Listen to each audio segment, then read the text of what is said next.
Hello दोस्तों। आपने पुरानी फिल्मों में देखा होगा कि गुंडे लोग होते थे और वो किसी व्यक्ति को, सज्जन व्यक्ति जो होता था, उसको पकड़ लेते थे और कहते थे कि ऐसा कार्य करो वरना तुमको मार दिया जाएगा।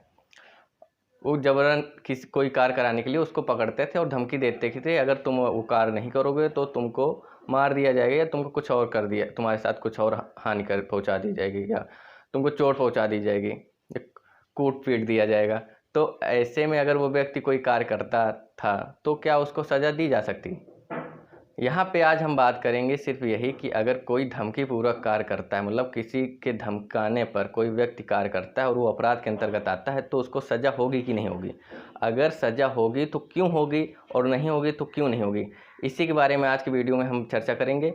शुरू करते हैं वीडियो। आईपीसी की धारा 94 जो साधारण अपराध के अंतर्गत आती है, इसमें यही प्रावधान दिया गया है कि वह कार्य, धारा 94 प्रावधान करती है कि वह कार्य जिसको करने के लिए धमकी द्वारा विवश किया गया हो। मतलब कोई व्यक्ति अगर किसी अन्य व्यक्ति को धमकी द्वारा कार्य करने के लिए विवश करता है और धमकी ऐसी होनी चाहिए जो तत्काल मृत्यु कारित करने की हो। मतलब कि अगर वो कार्य नहीं करेगा वो व्यक्ति, तो जो धमकी दे रहा है वो उसकी मृत्यु कारित कर देगा।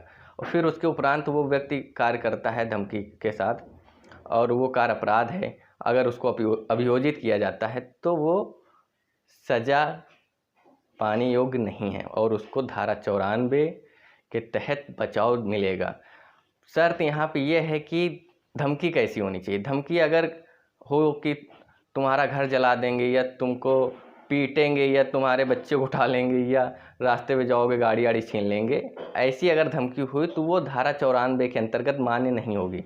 धमकी सिर्फ ऐसी होनी चाहिए जो आपके जीवन को खतरा उत्पन्न करे, मतलब आपको तत्काल मृत्यु उत्पन्न करे। तत्काल मृत्यु का मतलब ये है कि अगर आपने वो तुरंत वो कार्य नहीं किया तो धमकी देने वाला व्यक्ति आपकी जान ले लेगा। ऐसा अगर आपके साथ कोई खतरा उत्पन्न हो रहा है, फिर अब कोई कार्य करते हैं जो अपराध है, तब आपको यहाँ पे सज़ा नहीं मिलेगी। आप उसके तहत बचाव मांग सकते हैं कि हमको धमकी दी गई थी और धमकीपूर्वक मैंने ये कार्य किया, जो ये कार्य मैं कर रहा हूँ ये मैंने अपनी इच्छा विरुद्ध कार्य किया। धारा 94 में 2 स्पष्टीकरण दिए गए हैं। पहला स्पष्टीकरण ये दिया गया है कि अगर कोई व्यक्ति धमकी देता है कि तुम्हारे घर को जला देंगे या तुमको पीटेंगे, और ऐसी धमकी देने के बाद कहता है कि ये कार्य करो नहीं तो ऐसा करेंगे तुम्हारे साथ, और वो व्यक्ति धमकी पाकर कार्य करता है, तब आप बचाव नहीं मांग सकते हैं।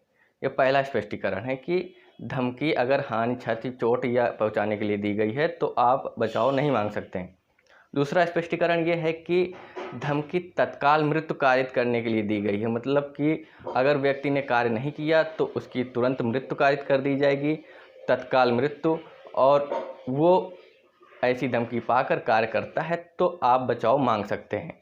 धमकी तत्काल मृत्यु से रिलेटेड होगी तो बचाव मांगा जा सकता है। दूसरा स्पष्टीकरण ये है, अब ये एक सिद्धांत पर आधारित है। धारा 94 कौन से सिद्धांत पर आधारित है?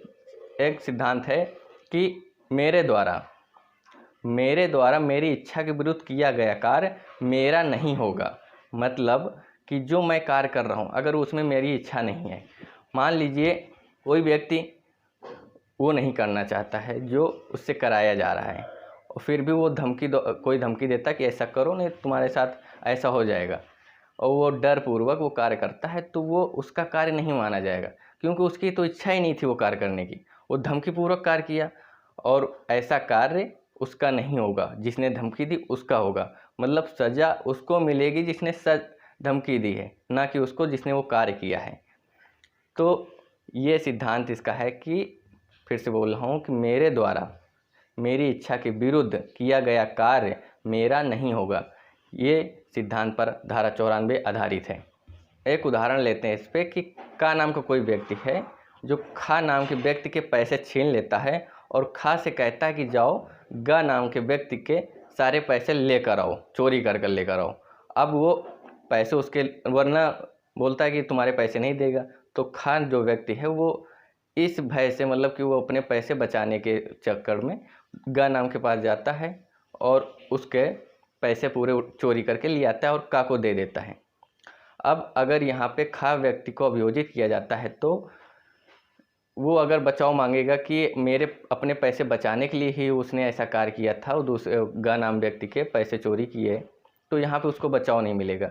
अब बचाव क्यों नहीं मिलेगा आप समझ रहे होंगे, क्योंकि पहले मैंने बता चुका हूँ कि तत्काल मृत्यु कारित करने का भय या धमकी हो तभी बचाव मिलेगा, अन्यथा अन्य किसी प्रकार की धमकी अगर दी गई है आपको तो बचाव नहीं मांग सकते हैं आप। तो यहाँ पे उसको तत्काल मृत्यु का कारित करने की कोई खतरा नहीं था, वो पैसे नहीं बचते तो नहीं बचते, जान का खतरा तो नहीं था उसके पास, तो ये अपराध हुआ और उसको बचाव नहीं मिलेगा। यहाँ पे खान नाम के व्यक्ति ने जो कार्य किया वो मानसिक दबाव में आकर किया था। अब मानसिक दबाव कितना भी अधिक क्यों ना हो, आप कोई अपराध कार्य नहीं कर सकते और ना ही अपराध कार्य करने के बाद बचाव मांग सकते हैं। तो मानसिक दबाव आपको किसी भी प्रकार का दिया जा रहा हो और फिर आपसे बोला जाए कि ऐसा कार्य करो और आपने वो मानसिक दबाव में आकर मतलब कि दिमागी तौर पे आपको मजबूर कर दिया गया कि ऐसा करो वरना आपको ये हानि हो सकती है, तब आप ऐसा कोई कार्य करते हैं, तब आप बचाव नहीं मांगेंगे। सीधी सी बात ये है।